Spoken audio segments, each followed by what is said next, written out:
What's up, everybody? I want to share a few recruiting stories from the past. I want to use my experience to help a young athlete and or parent that may be going through this for the first time. I'll touch on primarily what happens on official visits, teaching some of the language to expect and decipher what that actually means for the athlete, understanding the difference between a written and a verbal offer, understanding the difference between being wanted and someone having interest in you. I'll also explain some of the lengths these coaches are willing to go for certain recruits, and most importantly, explaining how it's important to make the best decision for the name on the back of the jersey as opposed to the front. The first story I'll start with is the school that I actually signed with, the University of Nebraska. It'll start off as them sending mail to your home, to your high school, and when the coaches are available to hit the road, they'll show up. My coach was from the Chicagoland area, so he made it his emphasis to show up every single day. And I honestly wasn't interested at the time. I was tired of the recruiting process at this point. At that time, coaches could text you. I'm not sure if they still can or not, but they would text every day. They would, again, send mail to your home, to your school. They would show up to the school every day. And if you were ranked high enough, you would have the media calling you every day, trying to gauge your top 10, top 5, top 3. And it eventually became overwhelming. At the end of the day, you only can go to one school. And the only thing that matters is what you do when you get there. A way to gauge the difference between being wanted and them having interest is when they're sending mail, if they write you a handwritten letter, that stands out compared to the general mail they'll send to 100 recruits. So that's one way to gauge real interest. There is a difference between a written offer and a verbal offer. Verbal offers happen all the time. A verbal offer could happen when coach show up to your school, your height checks out, your film checks out, your grades are up to par, and they may say, we want to offer you a scholarship. If you don't have that scholarship written, understand that they're interested in you. The guys that's at the top of the recruiting board, they have that scholarship written in hand. Just look at it like dating.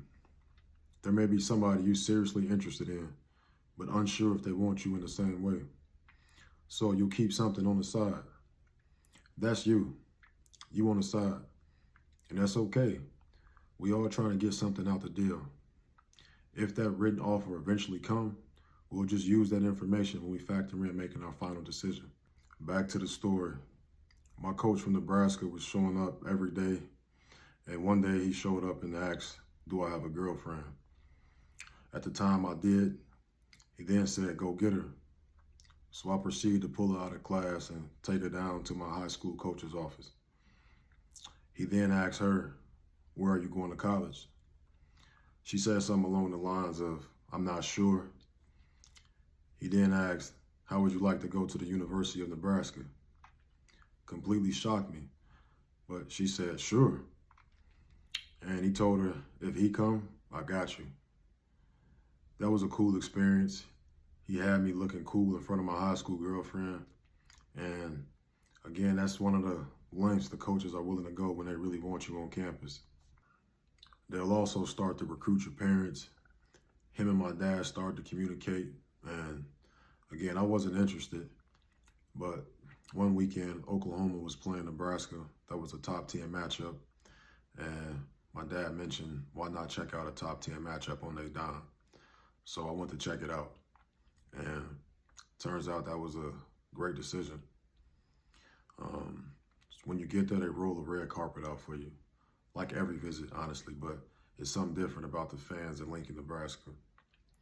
As soon as you get there, they got people in suits holding signs with your name. They escort you back to campus. As soon as you get to your hotel room, they got your jersey, they got cookies with your name, your number. They got fanfare. You're 16, 17 years old, signing autographs.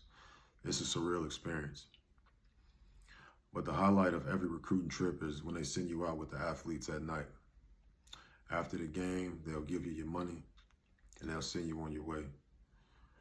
I happen to go, again, they played a top 10 matchup, a night game. It's game of the week. College football game day is there. And they end up winning a low-scoring game, and it's Halloween weekend, so I couldn't have picked a better weekend to come.